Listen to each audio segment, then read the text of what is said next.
Hola amigos, ¿cómo están? Espero que se encuentren muy bien. Esta vez vamos a ver otro pequeño biotest de 20 preguntas, así que iniciemos con la pregunta número uno. Durante el examen físico de un recién nacido hijo de madre que no realizó controles prenatales ni suplementación con ácido fólico, se observa en la región lumbosacra una tumoración quística que protruye a través de un defecto óseo vertebral. La lesión está cubierta por piel y hay exposición de tejido neural y meninges.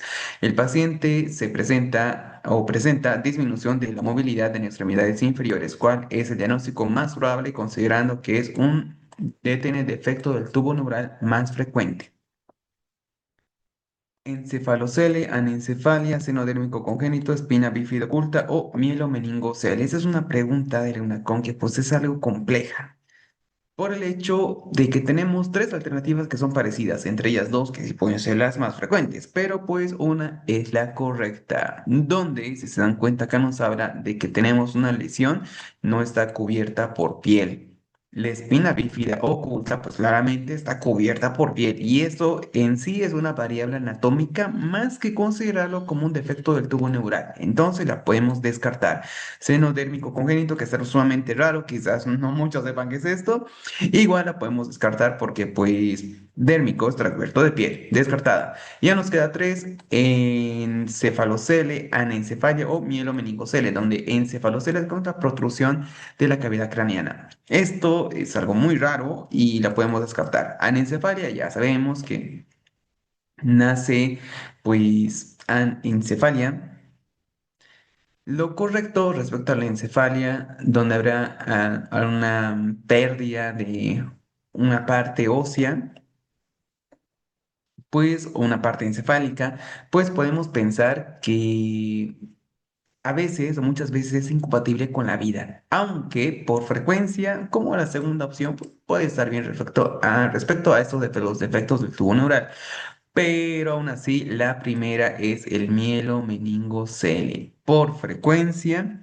Y pues bueno, si nos dice que no hay exposición de tejido neural, meninges, por que no hay controles prenatales, no hay suplementación, lo más lógico es pensar en la alternativa E, la cual, pues sí, es la correctísima. Pregunta que sí estaba difícil. Ocurre por el fallo del cierre del neuroporo caudal.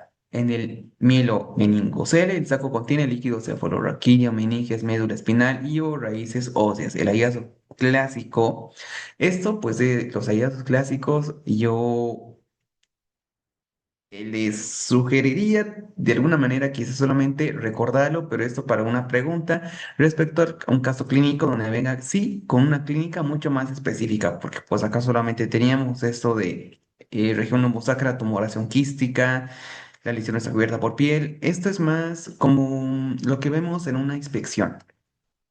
Ya una pregunta común de este tema, pues vamos a ver un defecto o déficit motor sensitivo, vejiga neurogénica e hidrocefalia. Acá nos habla de una malformación de Arnold-Chiari tipo 2, será ya muy de especialidad, pero bueno, al final ese es el cuadro más o menos típico de lo que nos podría llegar a tocar dentro del examen.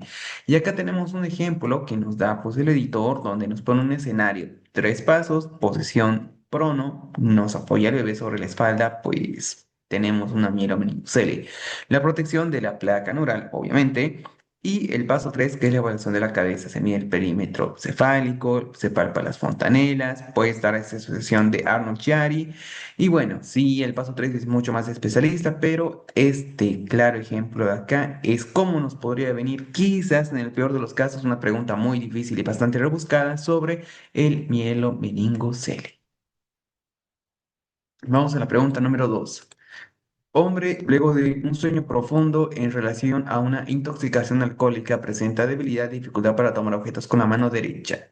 La que se le cae. Al examen físico no tiene alteraciones en la sensibilidad ni en los reflejos osteotendíneos. Al solicitarle que ponga los brazos en posición horizontal, se observa que la mano derecha está caída. El diagnóstico más probable es lesión del nervio radial, accidente vascular encefálico, isquemia de los músculos del antebrazo, lesión de los nervios cubital y mediano o lesión del plexo braquial. Esta es una pregunta que sí puede ser algo compleja. Puede ser. pero aún así pienso que está un poco sencillo respecto a las alternativas, pues un accidente vascular encefálico, sabemos que tenía que tener datos de focalidad. La isquemia de los músculos del antebrazo, no. Isquemia está relacionada con dolor, pues dolor bastante severo, palidez, cianosis, cambios de la coloración, que no haya pulso, todo referente a la isquemia. La lesión del plexo braquial, pues plexo braquial no solo tendría que estar afectado esto de la mano, ver como semiológicamente una mano caída, pues tendría que estar afectado también, o sea, el bíceps, tríceps, deltoides, pues en sí todo el plexo braquial. Y ya nos queda pensar en dos alternativas, la A o la D, donde, pues si estamos hablando de mano caída, es el nervio o lesión del nervio radial, ya que si hablamos de los nervios cubital y mediano, tenemos que tener en cuenta que será paralelamente, pues esto de la mano del predicador perdón, la mano en garra, que son así, en garra, y del predicador. Vean que en una está afectado dos dedos y en la otra están afectados pues dos y medio, porque es mitad de este nervio, o mejor dicho, de ese dedo. Pues bueno, estas son características semiológicas muy importantes para diferenciarlas. Igual, y era una pregunta que estaba relativamente sencilla. En este caso, en el EUNACOM vino alguna vez respecto a la lesión del nervio radial en un paciente que tenía antecedentes de alcoholismo. Y en las mismas preguntas había neuropatía por déficit o encefalopatía de Wernicke, déficit de B12 y así. No tanto se iba a eso de los nervios radial, cubital, mediano, pues esa pregunta sí era mucho, pero mucho más específica. Y bastante, bueno, no tan difícil, pero sí que nos puede hacer confundir. Y en el caso de esta mano caída, pues solamente es así. Recuerden que el nervio radial que será afectado será esta parte.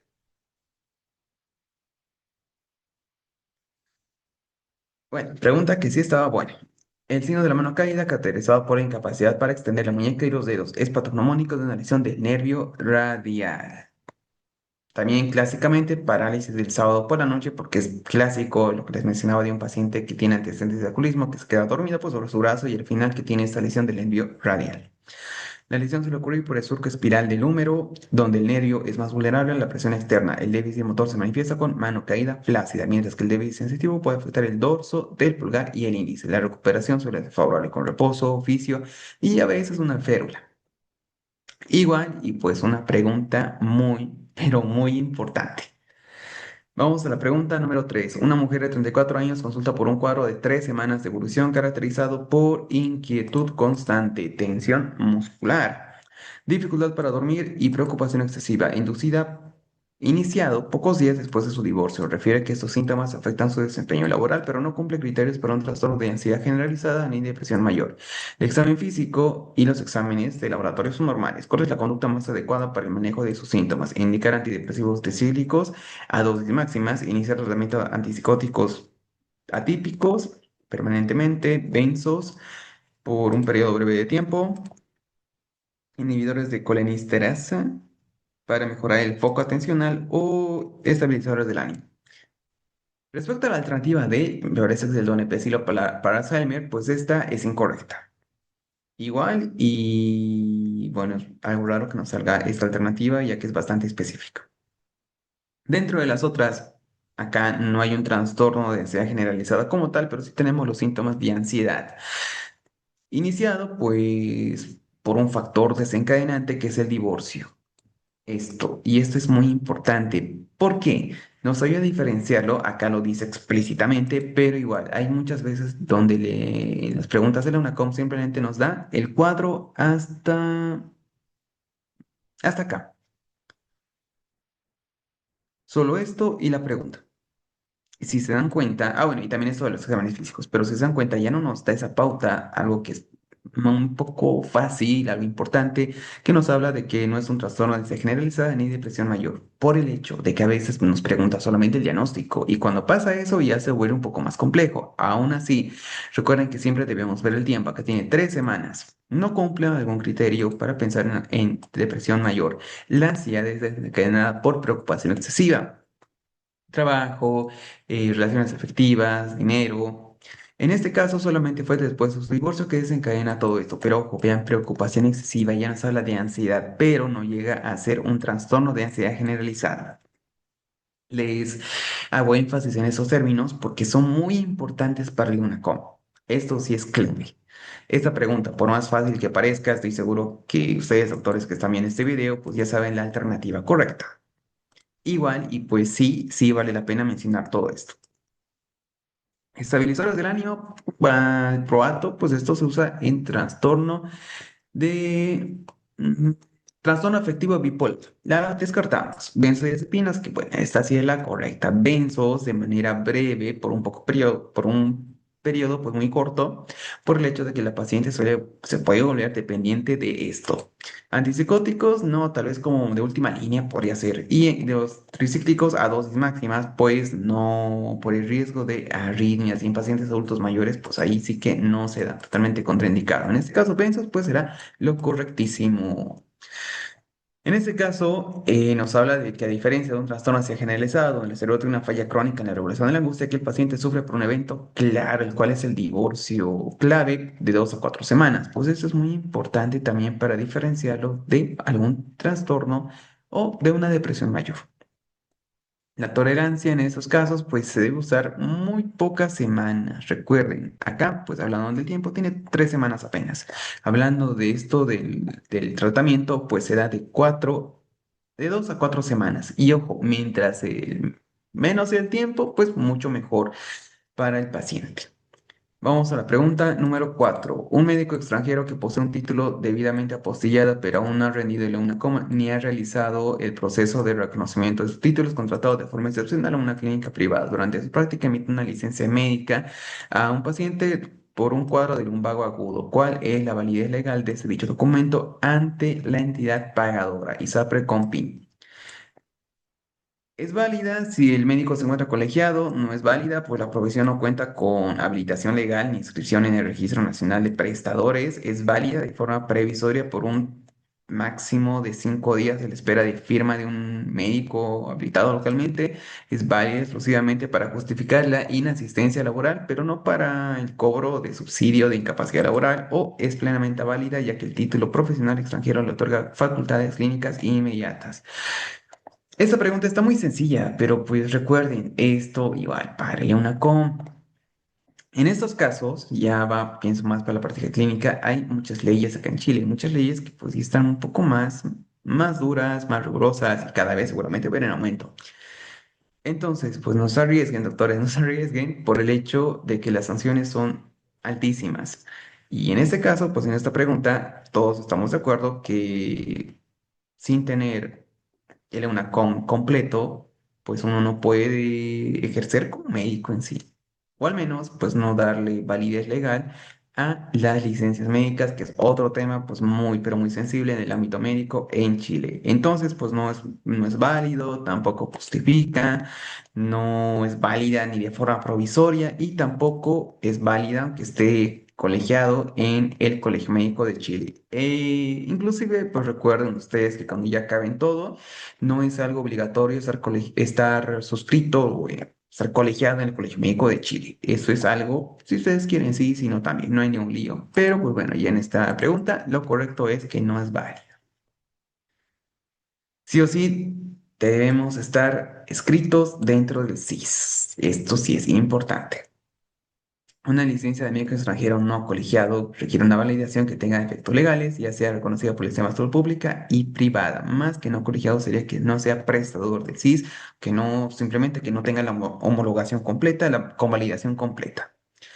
Vamos a la pregunta 5. En Chile, el sistema de seguridad social en salud pública se organiza a través de distintos organismos. Un paciente consulta por cobertura de prestaciones médicas hospitalarias en el sistema público. ¿Cuál es el organismo encargado de administrar la seguridad social en la salud pública en Chile? La Caja de Compensación, Instituto de Salud Pública, Superintendencia de Salud, Ministerio de Trabajo o Fondo Nacional de salud. Esa es una pregunta ya un poco más sencilla. Caja de compensación, pues no se encarga de la cobertura de prestaciones médicas. Sí, relacionado a través de licencias médicas. Eso, Instituto de Salud Pública, pues vigilancia de de laboratorios, puede ser una de sus funciones. Superintendencia de Salud, pues esa es una entidad fiscalizadora donde todos vamos a parar algún momento de nuestras vidas. Ministerio de Salud, pues esta está totalmente mal, no se encarga de nada relacionado a esto, sí con una ley de salud pública, pero hasta ahí. Lo correcto será pensar en el Nacional de Salud, FONASA. Esto como el encargado de administrar la seguridad social en la salud pública. Ojo, pública. El Fondo Nacional de Salud FONASA es el organismo público encargado de administrar la seguridad social de salud, encargado también de una manera del financiamiento. Acá nos habla de cobertura de prestaciones médicas, pero recuerden que centraliza los recursos financieros. Este igual es clave dentro del FONASA porque pues, muchas veces lo pregunto de esa manera. Ente encargado en la salud pública, dependiente del SIS, que que está encargado de los recursos financieros, pues FONASA. Igual, y esta era una pregunta que estaba sencillita. Vamos a la pregunta número 6. Una mujer de 28 años sin antecedentes mórbidos consulta por episodios recurrentes de palpitaciones rápidas de inicio y término súbito, asociado a mareo o sensación de opresión precordial. Fue a urgencias en 3 ocasiones en el último año, donde se ha documentado taquicardias de complejo cuádriceps angosto a 180 latidos por minuto, que revierten con adenosina. Actualmente se encuentra en tratamiento con verapamilo, pese a lo cual persiste con crisis que limitan su calidad de vida. ¿Cuál es la conducta definitiva? Anticoagulación oral y control de frecuencia con digoxina, cirugía de aislamiento de venas pulmonares, procedimiento de MACE, ablación por radiofrecuencia de la vía lenta del nodo auriculoventricular, instalación de marcapaso definitivo bicameral o realizar cardioversión eléctrica programada. Esa es una pregunta que nadie la puede fallar.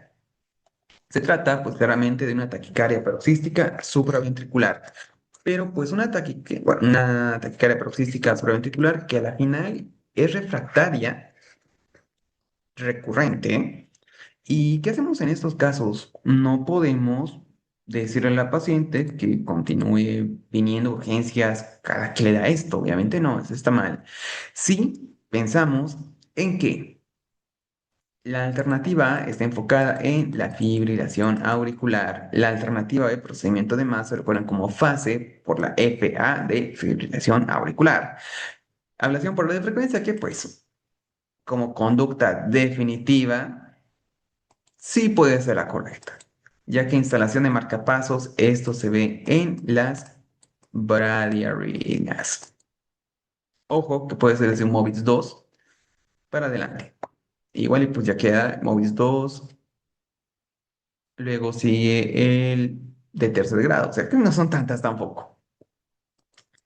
Y cardioversión eléctrica solamente si la paciente viniera con inestabilidad hemodinámica. Entonces, pues en este caso nos quedamos con la alternativa C, ablación por radiofrecuencia. Es el tratamiento curativo de elección o definitivo. La forma más frecuente de taquicardia paroxística en personas sin cardiopatía estructural, la arritmia aparece debido a la doble vía dentro del nodo AB. Es como simplemente un circuito que está por ahí andando de manera rápida, era como que se choca por todo lado. Entonces, pues acá se utiliza primero el estudio electrofisiológico. Pues, se comienza desde ahí. Aún así, para el EUNACOM lo más importante es que este procedimiento es el de elección. La tasa de éxito 95% y tiene muy bajo riesgo. Ahora, si fuera por la vía accesoria, que este rápidamente se transforma en un Wolf Parkinson White, también el definitivo es la ablación. Vamos a la pregunta número 7.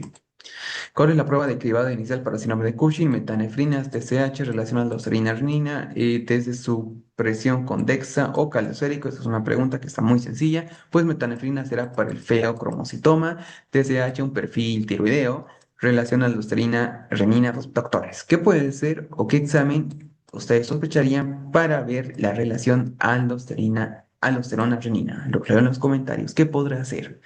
TSH con supresión de DEXA, pues y calosérico, pues, no sé, hipercalcemia, hipocalcemia no tiene relación con el Cushing, la cual ese test de supresión es el correcto. Recuerden que hay muchos test de cribados, no simplemente es este, hay otros más, pero pues acá es la única que cuadra respecto a la pregunta. Igual, y el método de muestral es importante, quizás más que para La parte teórica para la parte práctica también se lo llegó a ver alguna vez. Se mide el cortisol plasmático en la mañana siguiente entre las horas 8 o 9 y en condiciones normales el cortisol pues se suprime en menos de 1,8 microgramos sobre decilitro y la falta de supresión nos dice que posiblemente haya un síndrome de Cushing. Vamos a la pregunta número 8. Un hombre de 45 años, fumador y IMC de 31, consulta por un cuadro de 6 meses de evolución de pirosis retroesternal y regurgitación ácida que empeora tras comidas abundantes y el decúbito. No refiere disfagia. Baja de peso, anemia ni melena. Se indica tratamiento con medidas generales y omeprazol 20 miligramos al día por 8 semanas, logrando una remisión completa de los síntomas. ¿Cuál es el tratamiento, o perdón, la conducta más adecuada a seguir? pH-metría de 24 horas para confirmar el reflujo ácido, test de aliento para Helicobacter pylori y tratar si resulta positiva, endoscopia digestiva alta de inmediato para descartar el esófago de Barrett, mantener el diagnóstico clínico de ERGI y realizar seguimiento de segunda evolución o manometría esofágica. La manometría esofágica es típico si pensamos en acalasia, pero lo tenía que decirnos una disfagia ilógica, descartada. Pues esto simplemente no solo es una enfermedad por reflujo gastroesofágico. Ojo, que esto pues es una enfermedad típica, esto se lo hace, lo diagnosticamos de manera clínica, porque la pHmetría, que al final es su gol estándar, eso es muy cierto, pero recuerden que la pHmetría muchas veces se la utiliza cuando el paciente tiene datos atípicos de una ERG. Por ejemplo, que tenga tos, vómitos, baja de peso, disfagia, pues bueno, ahí ya debemos solicitarla e incluso pensar en otras cosas un poco más graves porque ya serían signos de alarma. Bueno, igual está descartada. El test de aliento para el Helicobacter pylori, no tenemos algún dato para pensar en el Helicobacter pylori. Pues, nos dice no hay disfagia, baja de peso, anemia ni melena. O sea, sería algo pues raro, o se lo debería hacer de rutina tampoco, pero bueno, eso ya depende de cada razonamiento clínico. Acá para el INACOM seguramente estará incorrectísima. Disfagia, endoscopía digestiva alta para descartar la soja de Barrett. ¿Tenemos algo para pensar en Barrett? Sí, el hecho de tener un ERG, pues es factor de riesgo, un factor de riesgo importante, pero aún así, no es que tengamos una clínica clásica, e incluso acá ya nos habla de que está logrando una remisión completa. Ojo, está logrando, o sea que ya está en vías de remisión. Entonces, lo que debemos hacer es mantener el diagnóstico de ERGE y realizar el seguimiento según evolución y ver que pues siga logrando la remisión completa de los síntomas hasta finalmente lograr una remisión completa, ya no que logre, sino que ya la obtenga. Entonces, lo correcto será pensar en la alternativa de la cual es la correctísima. La pirosis y sensación retroesternal regurgitación ácida tienen especificidad superior al 90% para el diagnóstico de ERGE. Cuando esos síntomas están presentes y claros, pero aún así hay datos atípicos donde ya podemos pensar en pedir la pHmetría. La prueba terapéutica con IVP, pues es el primer fármaco que usamos. Lo primero, pues vamos a pensar como el tratamiento de elección referente a un ERGE. No hay banderas rojas, disfagia, dinofagia, baja de peso, anemia, la edad arriba de 45 a 50 años, pues eso ya nos indica sea clásico, pregunta clásica. Manejo de mantención y estilo de vida, que eso es al final lo que queremos lograr, ya que la paciente que tenía factores de riesgo muy importantes. Entonces, pues, ¿qué vamos a hacer? Tratar de que evita o disminuya esos factores de riesgo, en especial el tabaquismo y la higiene de sueño. Podemos dedicarle también ejercicio y lo podemos derivar a nutrición respecto a su IMC, que pues está alto. Bien, pregunta que estaba pues muy buena. Vamos a la pregunta número 9. Un lactante de 18 meses es traído al servicio de urgencias por presentar un episodio de rectorragia abundante e indolora de color en jarabe de rosela. Al examen físico, el niño se encuentra pálido, hemodinámicamente estable, con abdomen blando y sin masas palpables. Se sospecha un diverticuloidemia y con mucosa gástrica ectópica.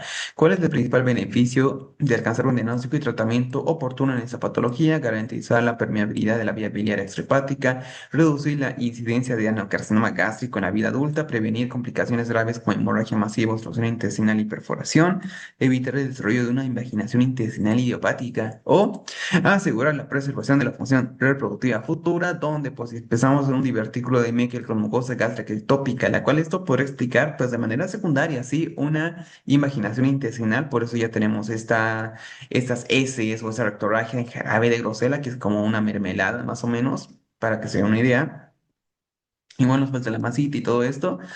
Lo correcto será, no tiene relación con la vía biliar, no tiene relación con... ¿Qué más? Esto no es idiopática. De manera secundaria sí podría haber. La preservación de la función reproductiva, pues tampoco hay una relación clara. Adenocarcinoma gástrico en la vida adulta, ¿será? Divertículo de Meckel, pues no. Meckel puede dar síntomas incluso en la vida adulta y no está relacionado con el adenocarcinoma. Pero sí, lo que vamos a lograr como principal beneficio del cáncer de diagnóstico y tratamiento oportuno va a ser prevenir las complicaciones graves, pues acá ya se está viendo que se está complicando.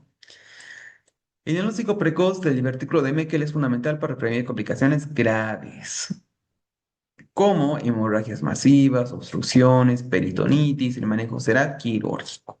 Vamos a la pregunta número 10. ¿Qué apoyo o hallazgo ecográfico apoya el diagnóstico de absceso tubovárico, engrosamiento endometrial, masa anexial compleja, conceptos, quiste simple unilocular, hidronefrosis leve, mioma subseroso? Absceso tubovárico, absceso tubo ovárico, no tiene relación con el engrosamiento endometrial. Quiste simple es un quiste simple, no tiene relación, ya que nos habla de un absceso. Hidronefrosis leve, ese es un proceso secundario que se puede ver algunas patologías obstructivas. Acá, pues, el ser leve, como que no sería lo adecuado, ya que estamos hablando de un absceso tubovárico. Y miomas ulcerados anatómicamente está mal. Entonces, nos cabe pensar en una masa anexial compleja, conceptos. Masa, pues, un absceso compleja, conceptos, tubovárico. La presencia de esta masa, conceptos y ecos internos en el contexto de, bueno, este contexto como que no está descrito aquí, pero se la puede ver seguramente en la EPI. La ecografía transvaginal será el método diagnóstico inicial. Vamos a la pregunta número 11. Hombre de 59 años con insuficiencia renal crónica, presente en agitación yugular, edema y ruidos cardíacos apagados, y el electro nos muestra QRS de baja amplitud. ¿Qué será? Síndrome hepatorrenal, infarto agudo al miocardio, hipervolemia renal, pericarditis aguda o taponamiento cardíaco. Ingurgitación yugular, ruidos cardíacos apagados o hipofonéticos. ¿Y qué más nos falta? QRS de baja amplitud. Un síndrome hepatorrenal tiene que venir junto a cirrosis, descartada. Infarto agudo del miocardio, cambios en el electro que pueden ser referentes al ST, descartada. Hipervolemia renal, sí podría ser hipervolemia renal. Tenemos edemas, tenemos irritación yugular, pero los ruidos cardíacos apagados quizás no tanto. Ah, sí puede haber congestión, sí, eso es muy claro, por el hecho de que hay una hipervolemia, bueno, de la parte renal sí afectará al corazón. Ahora, que el electro nos muestre una QRS de baja amplitud, ya sería un poco más raro. Pero como hasta ahora sí podría ser esa hipervolemia. Pericarditis aguda, algo discutible. Pericarditis urémica, pues sí, sí, si es pericarditis urémica, como que ya podemos estar mucho más seguros. Esta uremia secundaria a la insuficiencia renal crónica sí nos puede venir de esta manera. Pero aún así, el electro no tendría que mostrarnos QRS de baja amplitud. Pero igual, para pensarla, aunque acá dice aguda, esta debe ser la simple. Esta pericarditis aguda, pues sí, si la vemos de manera simple, tendría que ser ondas J en el electrocardiograma o que sean difuso. Ondas J difuso, sí. Descartada. Taponamiento cardíaco, irritación yugular, ruidos cardíacos hipofonéticos, apagados e hipotensión. Mm, mm, mm, mm. Igual podría ser por el QRS de baja amplitud. Vamos por, no sé, yo me quedaría con hipervolemia o taponamiento cardíaco. Tarara. Vamos por hipervolemia. Me parece que sí es la correcta, pero ojo, igual podría ser la alternativa E, taponamiento cardíaco y pues vamos a ver por qué. La presentación descrita corresponde a la triada de Beck, característica del taponamiento cardíaco, una complicación posible en pacientes con insuficiencia renal crónica debido a pericarditis urémica. No, si era pericarditis urémica. Ingurgitación auricular causada por aumento de la presión venosa central. Hipotensión, resultado de restricción del llenado ventricular por el líquido pericárdico. Claro, de manera secundaria podría ser ruidos cardíacos apagados por interposición del derrame pericárdico, que pues bueno, que ya estaba descrito. El electrocomplejos de QRS de bajo voltaje es un hallazgo adicional altamente sugestivo, ya que el líquido actúa como aislante eléctrico alrededor del corazón. Sí. No puede ser, pregunta que ya la teníamos, sí, ya la teníamos. Incluso hablamos de la pericarditis urémica, que podría venir de esta manera, pero lo confundimos con una pericarditis aguda. No puede ser. Bien, igual. Yo estoy seguro que sí, ustedes respondieron bien esta pregunta, taponamiento cardíaco secundario a una pericarditis urémica. Vamos a la pregunta número 12. ¿Cuál es el síntoma vasomotor más característico del síndrome climatérico? Sofocos, visión borrosa, parestesias, palpitaciones, dolor de cabeza. Esta sí está mucho más sencilla, pues la clínica con la que viene clásicamente las pacientes con síndrome climatérico no son más que los bochornos. Y esto hace referencia a los sofocos, más que cualquier otro síntoma. Ojo que palpitaciones igual, pues como que frecuente, si es frecuente, dolor de cabeza es aún más frecuente, pero nada le gana a los sofocos. Síntoma vasomotor, bueno, igual que haya especificado como vasomotor, entonces pues lo hacía mucho más fácil. Más característico del climaterio. Se origina por inestabilidad del centro termorregulador hipotalámico debido a la disminución de estrógenos. Y es uno de los principales motivos de consulta. No se pueden olvidar de esta partecita que es muy importante. Vamos a la pregunta número 13. En un paciente con desprendimiento prematuro de placenta no inserta, bajo manejo conservador a las 31 semanas, ¿cuál es el signo más importante que obliga a abandonar la conducta expectante y proceder a la interrupción inmediata? Aparición de contracciones Braxton-Hicks, deseo de la paciente de irse de alta, estabilización de las pruebas de coagulación, persistencia de sangrado en el escaso o deterioro de monitoreo fetal o sospecha de desprendimiento progresivo. Pregunta que está, pues sencilla, incluso en la misma, por las mismas alternativas ya nos podemos dar cuenta, o está algo intuitivo, de cuál es la alternativa correcta. Intuitivo. Donde, pues, Braxton Hicks son las fisiológicas. Descartado fisiológico, deseo de la paciente irse de alta. Esta yo lo pondría en consideración, tal vez como segunda opción. Estabilizar pruebas de, bueno, si están estables las pruebas de circulación, pues está bien. Presencia o persistencia de sangrado vaginal escaso. Esta es para confundirse. Si tenemos sangrado vaginal más hipertonía uterina, más dolor abdominal, pues ya nos hace pensar en DPPNI.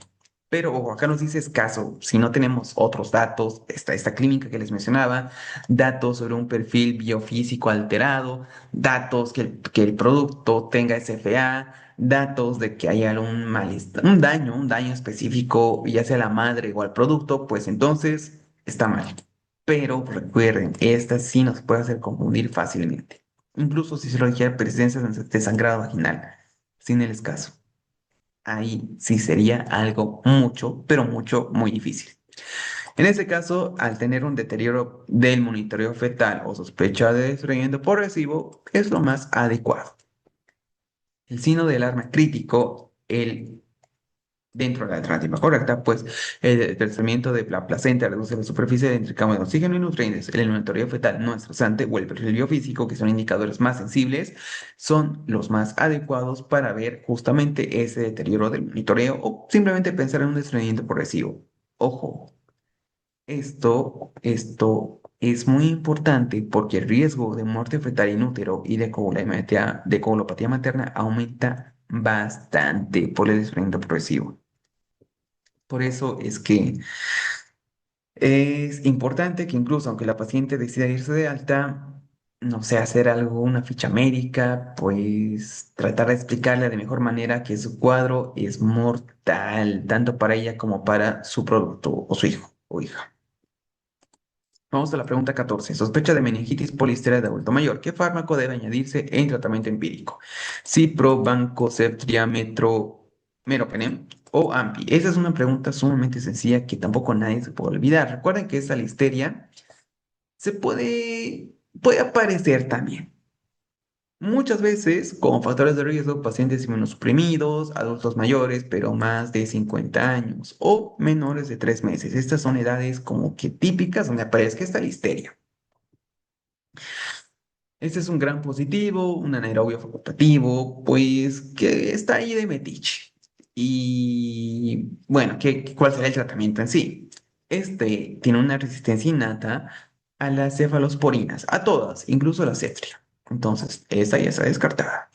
Cipro no le va a hacer nada, Banco tampoco, y Mero, Penem, sí se puede llegar a pensar, pero como segunda elección. Trata un fármaco, pues, que es muy, pero muy fuerte. Aún así, la AMPI es de primera elección para esa bacteria. Recuerden que tiene resistencia a todas las cefalosporinas y esto es bastante importante. Sí debemos ser muy cuidadosos con el manejo antibiótico. Aún así, yo estoy bastante seguro de que a nadie se le puede olvidar la listeria porque fue ya pregunta de examen de alguna reconstrucción.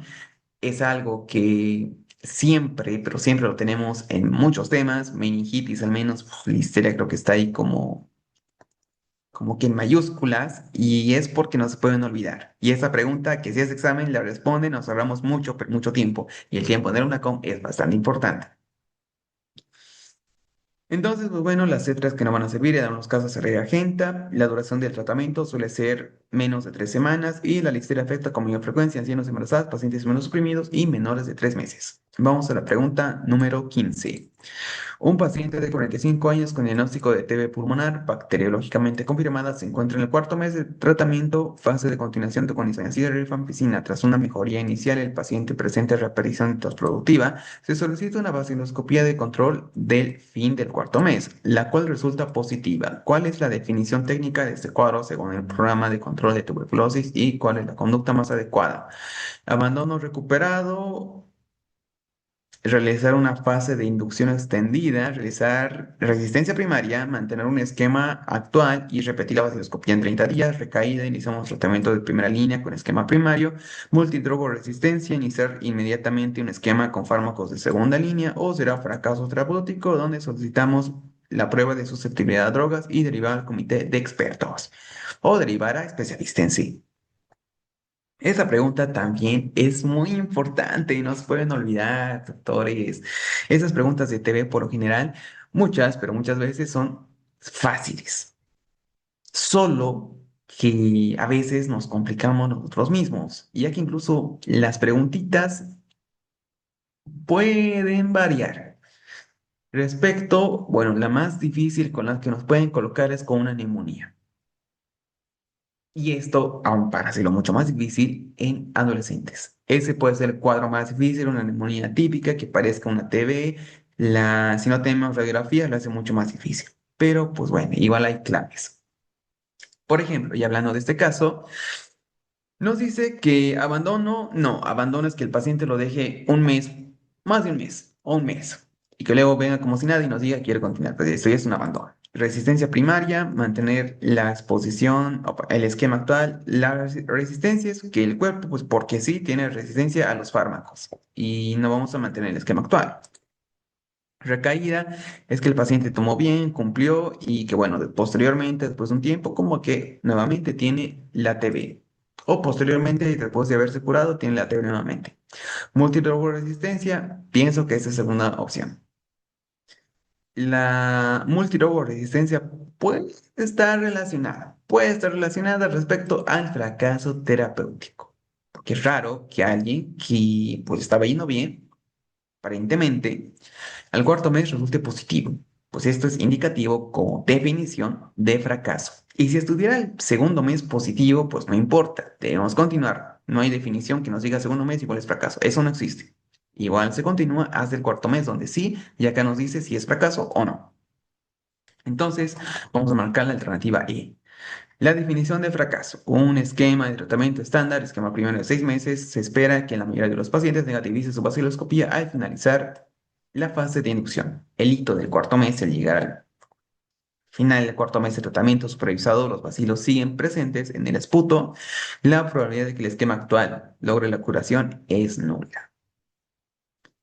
Se solicita una prueba de susceptibilidad porque muchas veces es debido a esto, a la multidrogoresistencia. Y ya, pues lo tenemos que derivar. Acá dice comité de expertos, pero con que nosotros sepamos que lo derivamos al broncopulmonar o al especialista, pues ya estamos bien. Ah, no, igual, pues esto, si lo vemos desde el ámbito de salud pública, lo podemos derivar incluso al infectólogo. Acá nos dice comité de expertos porque al final es un manejo multidisciplinario. Vamos a la pregunta número 16. Paciente con enuresis refractiva a la DDAVP, desmopresina y a la alarma de la enuresis. ¿Qué fármaco ayudante puede considerarse? Omeprazol, metformina, imipramina, ibuprofeno, ciprofloxacin. Pues bueno, enuresis, principalmente en niños. Cipro, esto no es una infección, descartada. Omeprazol, inhibidor de bomba de protones, no tiene nada que ver acá. Metformina para la diabetes, no tiene nada que ver acá. Y nos queda dos, imipramina y ibuprofeno. El ibuprofeno, por ese efecto de las prostaglandinas, que actúa sobre las prostaglandinas, pues sí, relativamente nos podría ayudar. Sí, podría ser. Pero aún así, no sería el fármaco ayudante que se podría considerar. Porque esto, como que sí puede ser, pero no es algo que se lo utilice de rutina, tal vez como fármaco ayudante. Pero aún así, la imipramina, que es un tricíclico, sí es la correcta. La imipramina a dosis bajitas, pues sí tiene un efecto sobre la enuresis, la cual pues la vamos a marcar. Y sí, ojo, esta de tercera línea. Alarma primera línea, desmopresina segunda línea, que no se debe usar por mucho tiempo, luego la imipramina y luego la oxibutunina. Entonces, esta imipramina es un tricíclico, es un mecanismo que no está completamente aclarado, pero pues recuerden que disminuye la contractibilidad vesical con una modulación del sueño que facilita el despertar ante la sensación de vejiga llena. Esa es como su hipótesis de por qué funciona la imipramina, por eso es ayudante.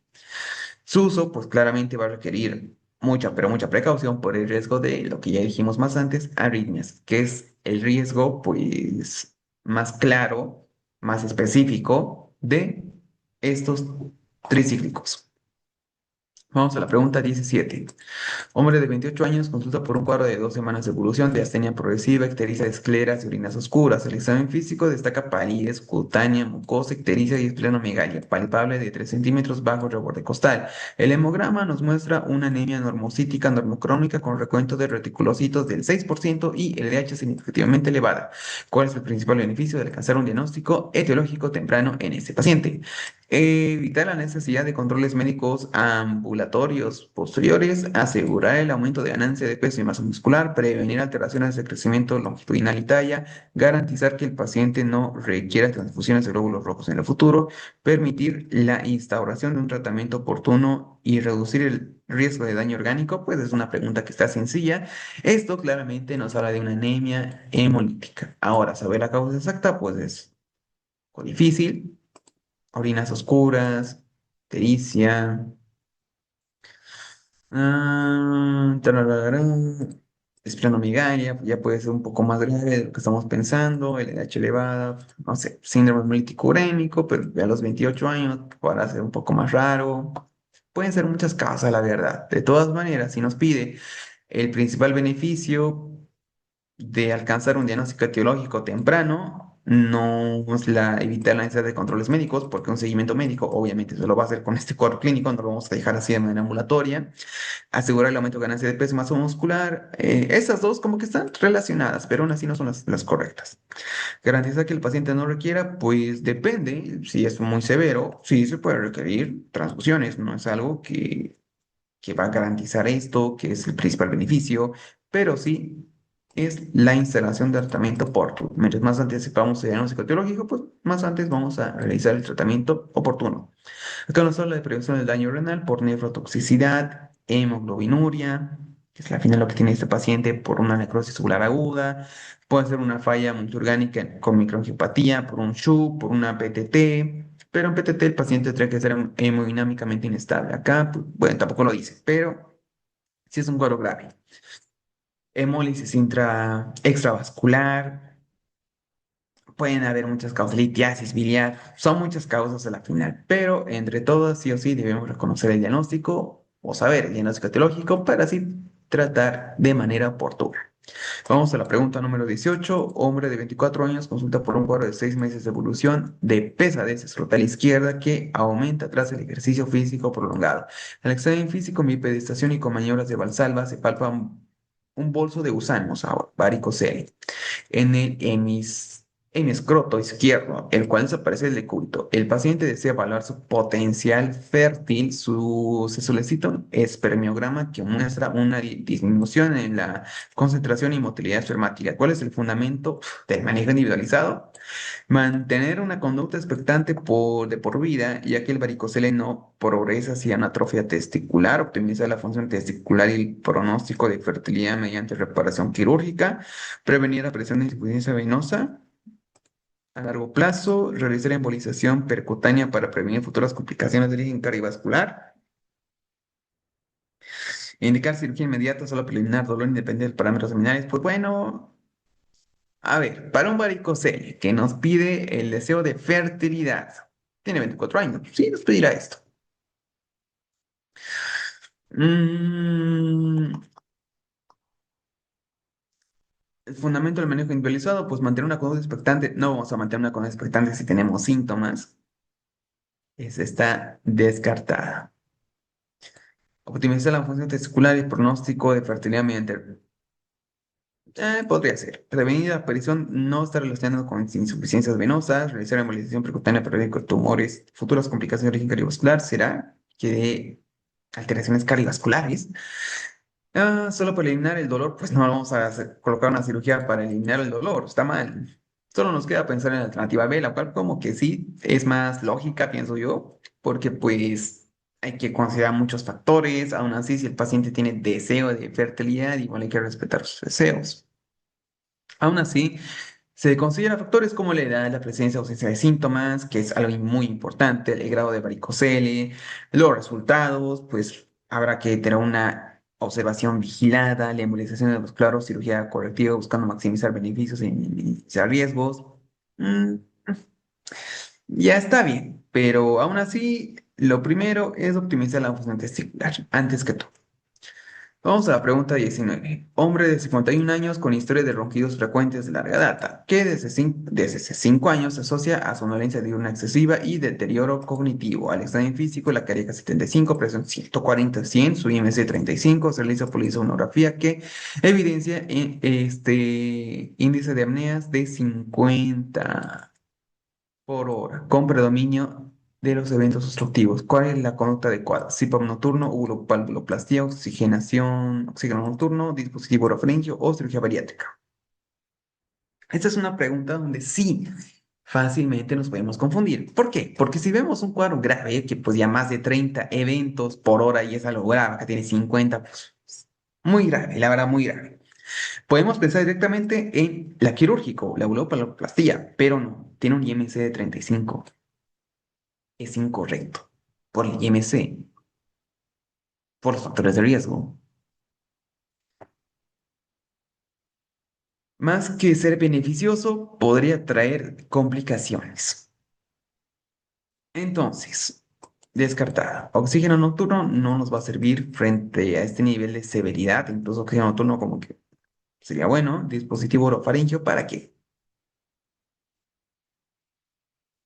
Cirugía bariátrica, tal vez para el IMC 35, pues solamente eliminamos factores de riesgo, pero pues, igual, la obesidad es el factor de riesgo más importante para un SAOS. Aún así, como conducta adecuada ahora, pues más que pensar en una cirugía bariátrica que al final está descompensada por el SAOS, vamos a pensar en darle el tratamiento de elección, el cual es el CPAP nocturno, este de elección. Y para ustedes, doctores, ¿en qué casos o según ustedes se puede utilizar dispositivos orofaringios para un SAUS? Los leo en los comentarios. Pero bueno, acá el CPAP es clave, muy clave. Eso es tratamiento de elección. Pues igual, y acá es algo severo, así que la utilizamos sin miedo. Esto es algo severo, grave, ya que más de 30, nuevamente les repito, es algo grave, grave, grave. De 15 a 29, moderado y menos, pues ya. D. El tratamiento de primera línea más eficaz para el estado moderado a severo es el uso de CPAP, un dispositivo que mantiene la vía aérea durante el sueño mediante presión positiva continua. Clave, muy clave. También los usos con enfermedades asociadas al SARS, como hipertensión, enfermedades cardiovasculares y trastornos metabólicos. Qué bueno, es justo lo que tiene el paciente. Y vamos a la pregunta 20. Un escolar de 8 años previamente sana extraído de urgencias por un cuadro de 2 semanas de evolución caracterizada por polidipsia, poliuria y baja de peso de 3 kilogramos, a pesar de tener un apetito conservado. En las últimas 24 horas se agrega con progreso del estado general y dolor abdominal difuso. El examen físico, deshidratación moderada, aliento cetónico, respiración de Kussmaul. Se realiza un hemoglucotest que marca high, más de 500.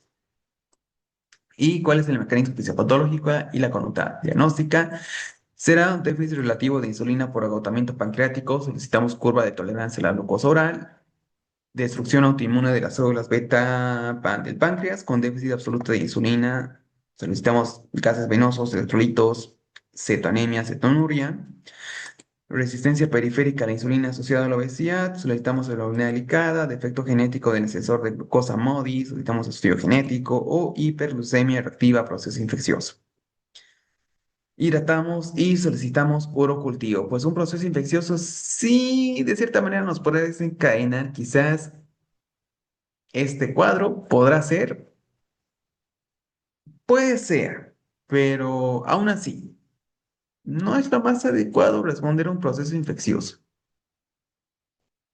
Esto sí estaría bien, tal vez para una diabetes mellitus tipo 2 quizás, pues ya pedimos la hemoglobina glicada, que nos da, que será de elección en procesos infecciosos, donde habrá hiperglucemia. Aún así, como segunda elección, bueno, podríamos pensarla, pero no es lo correcto. El MODY, pues, nos trae más diabetes tipo 2. De todos los familiares, tienen diabetes. Esta de la resistencia periférica a la insulina asociada, eso es la fisiopatología de la diabetes mellitus tipo 2.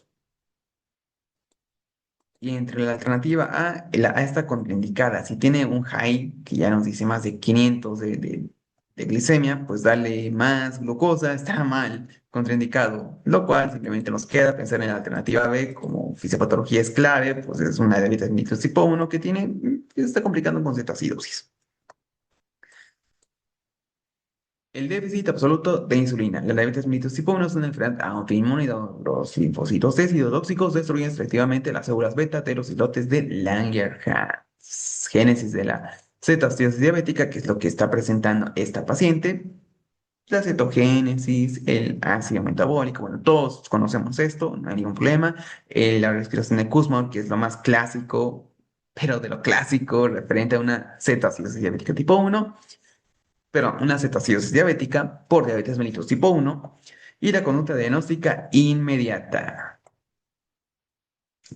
Vamos a pedir esto más que todo, pues como laboratorios complementarios que nos sí puede servir, gases venosos, electrolitos plasmáticos, donde los electrolitos son lo más importante, específicamente el potasio.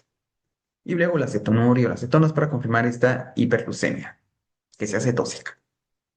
Y bueno, doctores, ya acabamos las 20 preguntas del día de hoy. La pregunta 11 fue donde sí tuvimos algo de dificultad, pues era una pericarditis urémica, claramente, pero bueno, yo estoy bastante seguro de que ustedes sí se dieron cuenta de que esta sí era la alternativa correcta y no la hipervolemia renal. Así que, como siempre, sigamos estudiando y nos vemos en otro video.